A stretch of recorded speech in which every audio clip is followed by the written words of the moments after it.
데카메론 첫째 날 팜필로의 이야기 거짓 고해로 성 차펠레토로 추앙받는 체파렐로. 프랑스에서 거상으로 기사 칭호까지 받은 무샤토 프란체지라는 사람이 프랑스 왕의 동생 샤를르 상테르가 교황 보니파치오의 부름을 받아 여행을 떠났을 때 수행해 토스카나에 가게 되었습니다. 그와 같은 거상에게는 흔히 있는 일이지만 여기저기 금방 처리할 수 없는 장사일이 있어 그 일을 몇 사람에게 일러놓고 가려고 생각했습니다. 그러나 다른 일은 다 예정이 섰지만 부르고뉴 사람들한테서 빚을 받아내는 일만은 어렵게 여겨졌습니다. 부르고뉴 사람들은 잘 싸우고 성질이 고약해 믿을 수 없었으므로 그런 성질이 고약한 이들과 맞설 만한 그 이상 성질이 고약한 사람이 좀처럼 생각나지 않았기 때문이지요. 한참 골머리를 앓다가 그의 파리 저택에 드나드는 체파렐로 다 프라토라는 사나이가 생각났는데 그 사람은 몸집이 조그마하고 으스대기를 좋아했습니다. 프랑스 사람들은 체파렐로라는 단어의 뜻을 몰라 카펠로, 즉 화원의 뜻이라고만 생각했고 조그만 사나이라 차펠레토라고 불러 체파렐로라고 부르는 사람은 매우 드물었습니다. 무튼 체파렐로는 기막힌 사나이로 공증인이었는데 그는 거짓 서류라면 부탁받는 대로 얼마든지 써주었고 다른 어떤 서류를 제쳐놓고라도 기꺼이 거짓 서류를 써주었습니다. 또 기꺼이 거짓 증언도 했는데 그즈음 프랑스에서는 선서가 매우 중요시되었지만 그는 거짓 증언을 하는데 양심의 가책을 전혀 받지 않아 어떤 소송에서나 이겼습니다. 그는 친구나 친척을 막론하고 사람들 사이에 악이나 적이나 추문이 생기는 것에서 기쁨을 찾았고 사태가 점점 나빠질수록 그의 즐거움은 더욱 더 커졌습니다. 살인이나 다른 부정사건을 도와달라고 부르면 거절하기는커녕 자진해서 나섰고 자기 손으로 사람을 찌르거나 죽인 경우도 몇 번 있었습니다. 또 하느님이나 성인에 대해 예사로 무엄한 욕을 늘까렸으며 남보다 곱으로 화를 잘 내는 성질이라 아무리 하찮은 일에도 금방 발끈하곤 했습니다. 그는 성당에 나간 일도 없고 성당 의식은 모두 천하다면서 추잡스럽게 욕설을 퍼부었지만 술집이나 수상한 곳에는 기꺼이 찾아갔고 제 집처럼 드나들었습니다. 여자라면 막대기에 달라붙는 개처럼 사족을 못 써 어떤 호색한보다도 더 여자를 좋아했으며 성자가 자선을 하는 기분으로 좀 도둑질도 하고 때론 크게 훔치기도 했습니다. 대식가의 모주꾼이라 때로는 너절하게 병들어 눕는 일도 있었으며 도박도 하고 속임수 주사위도 만질 줄 아는 일찍이 이 세상에 태어난 적 없는 극악무도한 사람이었습니다. 이 무례한은 무샤토 프란체지시의 신분과 권력의 보호 아래에 있어 끈질기게 괴롭힌 사람들이나 쉴 새 없이 격분시켰던 법정 사건에서 특별 대우를 받을 수 있었습니다. 이런 상황을 잘 알고 있는 무샤토 씨의 머리에 체파렐로 씨가 떠올랐던 것으로 그라면 부르고뉴 사람들의 악의에 문제없이 맞설 수 있으리라 여기고 부르기로 했습니다. 그가 나타나자 무샤토 씨는 말했습니다. 차렐레토 씨, 당신도 알고 있듯이 나는 오랫동안 이곳을 떠나 있게 되었어. 그런데 여러 거래 가운데 거짓말 잘하는 부르고뉴 사람들과의 일이 있어서 말이오. 생각해보니 당신 말고는 빚을 받아낼 수 있는 사람이 없구려. 내가 보건대 지금 당신은 아무것도 하는 일이 없는 것 같으니 만일 이 일을 해줄 생각이면 재판소 관리들 쪽도 내가 잘 주선해주고 당신이 받아낸 돈에서 상당한 몫도 나누어 줄 생각이요. 차펠레토 씨는 당장 할 일도 없고 불경기이며 보호자였던 사람이 오래 떠나 있게 된다는 것을 알고 있어 주저없이 기꺼이 그 일을 맡겠다고 대답했습니다. 두 사람은 여러 가지로 의논 끝에 차펠레토 씨는 위임장과 왕실의 추천장을 받아 무샤토 씨에게 작별을 고하고 아무도 아는 사람 없는 부르고로 갔습니다. 그곳에 닿자 찾아간 목적을 이루려고 성질에는 맞지 않은 일이지만 부드러운 태도와 공손한 말투로 마지막 순간으로 화를 미루면서 빚을 받아내기 시작했습니다. 이 일을 하는 동안 그는 이곳에서 피렌체 출신의 두 형제 고리 대금업자의 집에 묵고 있었는데 두 사람은 무샤토 씨에 대한 존경심에서 그에게 매우 큰 호의를 베풀어 주었습니다. 그런데 벼랑간 그가 병들어 눕게 되었는데 형제는 의사를 부르고 하인에게 간호를 시키며 병이 낫도록 모든 주선을 다해 주었지만 모든 치료가 허사였습니다. 이 다부졌던 인간은 나이를 먹은 데다 그동안 무절제한 생활을 해와서 의사 말에 의하면 병세가 나날이 나빠져 죽을 것 같다는 것이었는데 형제들은 매우 당황하게 되었지요. 어느 날 두 사람은 차펠레토 씨가 누워있는 방 바로 옆에서 이런 의논을 하기 시작했습니다. 저 사람 어떡하면 좋지? 정말 대단한 사람을 끌어들였군. 이런 중환자를 쫓아내면 세상 사람들은 우리가 쾌히 맞아들여 간호를 해주고 친절히 의사까지 불러와 치료를 받게 해주었다는 걸 알고 있겠지만 결국엔 우리가 박정하다고 생각하게 될 테고 따라서 비난이 뒤따를 것이거든. 그러니 죽어가는 병자를 지금 당장 쫓아내려면 저 사람이 무언가 우리 마음에 들지 않는 짓을 한 것으로 꾸미지 않으면 안 될 거란 말이야. 그런데 저 친구는 도무지 참을 수 없는 악당이었어. 그러니 고해도 하지 않고 교회의 성례도 안 받을 테지. 만일 고해도 하지 않고 죽는다면 어느 성당에서도 시체를 받아주지 않을 것이고 성당 묘지에 매장도 시켜주지 않을걸? 개처럼 도랑에나 던져줄 거야. 비록 고해를 한다 하더라도 지은 죄가 너무 크고 모두 못된 일뿐이어서 결과는 마찬가지일 거야. 어느 수도사나 사제도 어쩔 도리가 없을 테니까.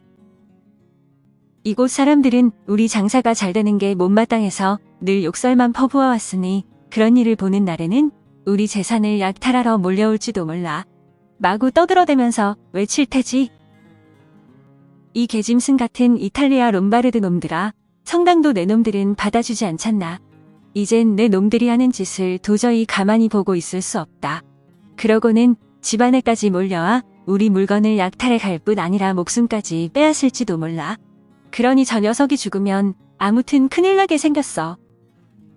이때 차펠레토 씨는 앞에서도 말했듯이 두 사람이 말하는 바로 옆에 누워 있었고 귀가 날카로워져 있어 두 사람이 주고받는 말을 모두 엿듣고 말았는데 그는 두 사람을 불러 말했습니다. 그는 말을 모두 들었는데 두 사람에게 걱정을 끼치고 싶지 않으니 자기 때문에 화가 미치리라는 생각은 하지 말아달라면서 일은 당신들이 말하는 것과 반대의 결과가 될 것이라고 말했습니다. 그리고 여태까지 하느님께 무척 나쁜 짓을 해왔으니 죽어가는 마당에 하나 더 나쁜 짓을 할까 생각하고 있으니 덕이 높은 수도사나 훌륭한 사제를 이리로 좀 불러달라고 했습니다. 두 형제는 이 말에 큰 기대를 걸지는 않았지만 수도원으로 달려갔고 병들어 누운 이탈리아인의 고해를 들어줄 훌륭하고 거룩한 분이 좀 와주시면 좋겠다고 부탁했습니다. 그래서 찾아오게 된 사람이 성인으로 일컬어질 만한 높은 생활을 보내고 존경을 받고 있는 한 늙은 수도사였는데 그에 대해서는 시내 사람들이 모두 절대적인 존경심을 느끼고 있었습니다. 이 수도사는 차펠레토 씨가 누워있는 방으로 들어와 머리맡에 앉더니 지난번 고해 때로부터 얼마나 시일이 지났느냐 물었는데 여태까지 한 번도 고해를 한 적 없는 차펠레토 씨는 대답했습니다.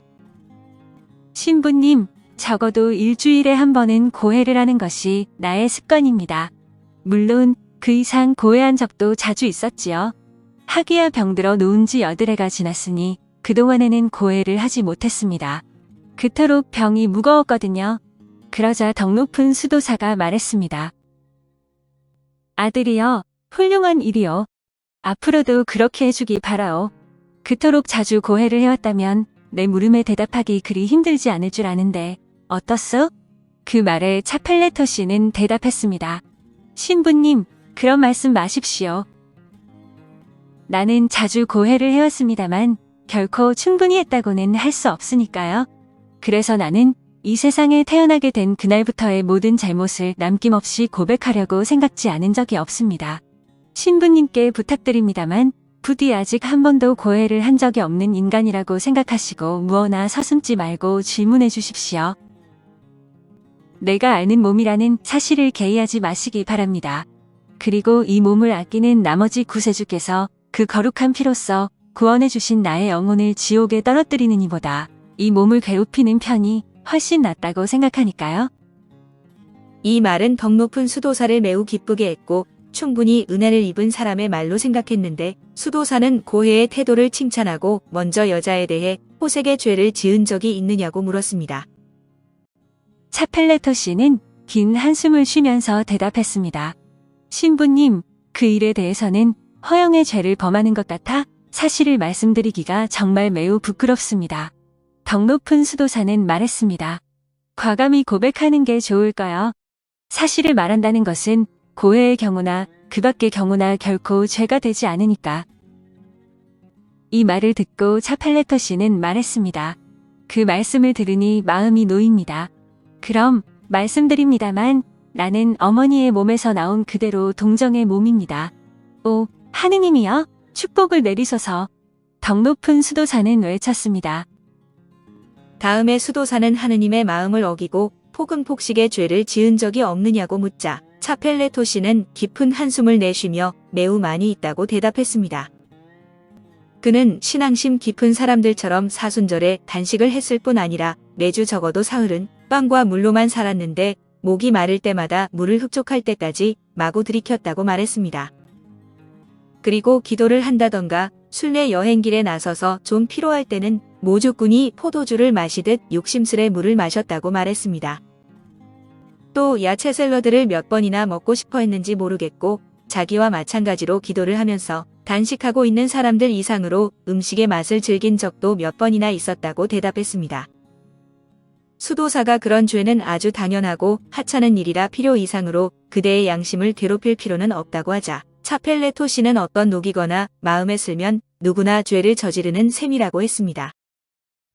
덕 높은 수도사는 매우 만족해서 필요 이상의 것을 갖고 싶어 하거나 또 가져서는 안 될 것을 갖고 싶어 하는 탐욕의 죄는 저지르지 않았냐고 물었습니다. 차펠레토 씨는 자기는 고리대금업자 집에 신세를 지고 있지만 그들의 장사와는 아무 관계도 없고 그런 얄미운 돈벌이를 그만두게 하려고 여기까지 왔다고 말했습니다. 또한 아버지가 막대한 재산을 남겨주셨지만 아버지가 돌아가시자 그 대부분을 가난한 사람들에게 나누어주고 가난한 하느님의 자식들을 돕기 위해 조촐한 장사를 시작했다고 했습니다.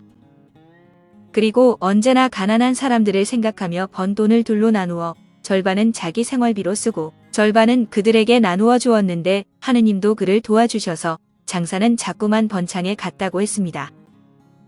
차펠레토 씨는 이후 자주 화를 낸 적이나 욕설을 퍼붓거나 소유자의 허가 없이 남의 것을 빼앗거나 한 적이 있냐, 장사를 하다가 남을 속인 적은 없냐는 질문에 모두 비슷하게 말을 했습니다. 성인으로 이름 높은 이 수도사는 그것 말고도 여러 가지 일을 물었지만 그때마다 그는 모두 이런 식으로 대답했고 수도사가 면죄를 내리려고 하는데 차펠레토 씨가 다시 입을 열었습니다.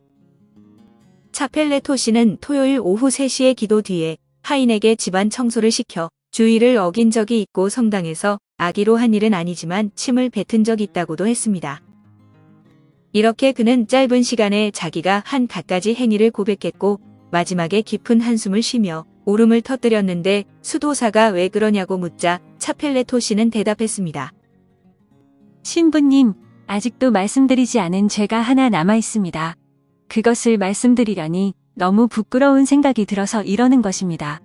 그 생각을 할 때마다 보시다시피 울음이 터져 나온답니다. 이 죄에 대해서는 하느님도 결코 나를 가엾게 여겨주시지 않을 것 같아 못 견디겠습니다. 수도사가 말했습니다. 상관없소. 개의할 건 없으니 말해보오. 그게 뭔데 그러? 그러나 차펠레토 씨는 오랫동안 울먹이면서 수도사의 재촉에도 대답을 안 하고 있더니 마침내 땅이 꺼질 듯한 한숨을 쉰 다음 입을 열었습니다. 신부님, 신부님이 나를 위해 하느님께 기도해 주겠다고 약속하시니 말씀드리기로 하지요. 실은 나는 아주 어릴 때 한 번 어머니를 욕한 적이 있습니다. 그는 그 말을 하고 나더니 몹시 서럽게 울었습니다. 그러자 수도사가 말했습니다. 오, 아들이여, 그게 그토록 중대하게 여겨지요? 많은 사람들이 날마다 하느님을 욕하고 있어. 하지만 하느님은 욕한 자라도 후회하는 자는 기꺼이 용서해 주시오. 그대는 그만한 일로 하느님이 그대를 용서해 주시지 않는다고 생각하오? 자, 울지 말고 위안을 받으시오. 비록 그대가 그리스도를 십자가에 못 박은 이들 가운데 하나라 하더라도 지금 그대처럼 깊이 후회한다면 주께서는 반드시 용서해 주실 테니까. 그러자 차펠레토 씨는 대답했습니다. 아, 신부님, 그게 무슨 말씀이십니까? 나를 밤낮 없이 9달 동안이나 몸 안에 품어주시고 태어난 뒤로는 몇백 번이나 안아주신 정다운 어머님을 욕하다니 정말 크나큰 죄라고 생각합니다. 만일 신부님이 나를 위해 기도해 주지 않으신다면 하느님은 절대로 나를 용서하지 않으실 것입니다. 수도사는 차펠레토 씨가 이제 아무것도 고해할 일이 없음을 알고 면죄를 선고했고 그의 말을 모두 고지 들었으므로 이 사람이야말로 최고의 덕을 갖춘 인물이라고 축복을 내렸습니다. 모든 일이 끝나자 덕 높은 수도사는 그를 자기네 수도원에 묻어도 이의가 없겠냐고 물었고, 차펠레토시는 당연히 좋다고 하면서 성단에 바친 그리스도의 성체를 보내줄 수 없냐고 했습니다. 신부님 허락을 얻어 그것을 배령하고 싶어서라고 했으며, 수도사는 그렇게 말해주니 매우 기쁘다고 말하면서 성체를 보내주겠다고 약속했고 그대로 실행했습니다. 고리대금업을 하는 두 형제는 혹시 차펠레토시가 자기들을 배신하지는 않을까 걱정되어 그가 누워있는 방과 판자벽 하나로 막힌 곳에서 귀를 기울여 엿들었습니다. 그 벽을 통해 그가 수도사에게 하는 말이 모두 똑똑히 들려왔는데 온갖 고해를 듣고 있으려니 우스워서 저도 모르게 곧 웃음이 터질 것만 같습니다. 차펠레토시는 성체를 배령하고 나자 어떻게 해볼 수도 없이 용태가 악화됐고 그 엉터리 고해를 한 바로 그날 밤 저녁 기도 시간이 지나 곧 숨을 거두었습니다. 고해를 들은 수도사는 그가 죽었다는 소식을 듣자 수도 원장과의 논에 수도사들을 집합시키도록 종을 울리게 했는데 수도사들 앞에서 차펠레토시는 참으로 훌륭한 성자였다고 설교했습니다. 그리고 하느님은 그를 위해 온갖 기적을 나타내실 줄 믿으니 큰 경의와 헌신으로 유해를 다루라고 일렀고 원장과 수도사들도 진심으로 이에 동의했습니다. 그 이튿날 아침 그들은 성의를 걸치고 손에 성서를 들고 십자가를 받쳐든 이를 앞세워 성가를 부르면서 유해를 인수하러 갔다가 다시 엄숙하고 성대한 장례 행렬을 지어 성당으로 돌아왔습니다. 그 뒤를 온 시내의 남녀들이 모두 나와 따랐는데 수도사는 고인이 단식을 하던 모습, 동정이었다는 사실, 그 순박함, 무엇 하나 나쁜 짓을 몰랐던 일 등 그 높은 덕을 간곡하게 들려주었습니다. 그 밖에 수도사는 그의 성실함과 순종함을 나타내는 여러 가지 이야기를 했는데 그 말 때문에 사람들은 금방 그의 덕을 믿게 되고 모여든 사람들의 가슴은 깊은 감동을 받아 경건한 기분에 잠겼습니다. 기도가 끝나자 사람들은 저마다 먼저 유해의 손발에 입을 맞추려고 몰려가 혼잡을 이루었고 수인은 그 배조각 하나라도 뜯을 수 있으면 다행이라고 여긴 사람들의 손에 갈기갈기 찢어지고 말았습니다. 이런 까닭으로 그의 유해는 한번 참배라도 하려고 몰려든 사람들 때문에 그날 온종일 그대로 안치해 두지 않을 수 없게 되었고 밤이 되어서야 유해는 성당 안의 대리석관에 입관되었습니다. 그 다음 날은 더 많은 사람들이 몰려와 촛불을 켜고 예배를 드리고 거듭 기원을 드리고 기원의 내용에 따라 초로 만든 상을 내걸기 시작했습니다. 그러는 동안 그의 높은 덕에 대한 소문이 점점 더 퍼져 그에게 기도를 바치는 이들이 늘어났으나 불행한 일을 당하면 그에게만 기원하고 다른 성인에게는 기원하는 이가 없어졌습니다. 사람들은 지금도 그를 성차펠레토 님이라고 부르고 있는데 그를 대신해서 하느님이 많은 기적을 나타내셨다고 믿었고 그에게 진심으로 기원하는 자에게는 날마다 기적이 나타난다고 믿고 있습니다. 아무튼 체파렐로 다 프라토시는 그와 같이 살다가 이와 같이 죽어 방금 들은 것 같은 성인이 되었는데 천당보다 오히려 지옥의 악마에게나 인도되어야 할 인간이었습니다. 여기서 그녀의 이야기가 끝났는데 팜필로의 이야기는 숙녀들을 웃게 했을 뿐 아니라 모두를 완전히 감동시켰습니다. 모두 열심히 듣고 있던 이 이야기가 끝나자 여왕은 그 옆에 앉아있는 네이필레에게 정해둔 대로 무언가 이야기를 하라고 명령했고 그녀는 회의 승낙하고 다음과 같은 이야기를 시작했습니다. 데카메론 첫째 날 네이필레의 이야기로 이어집니다.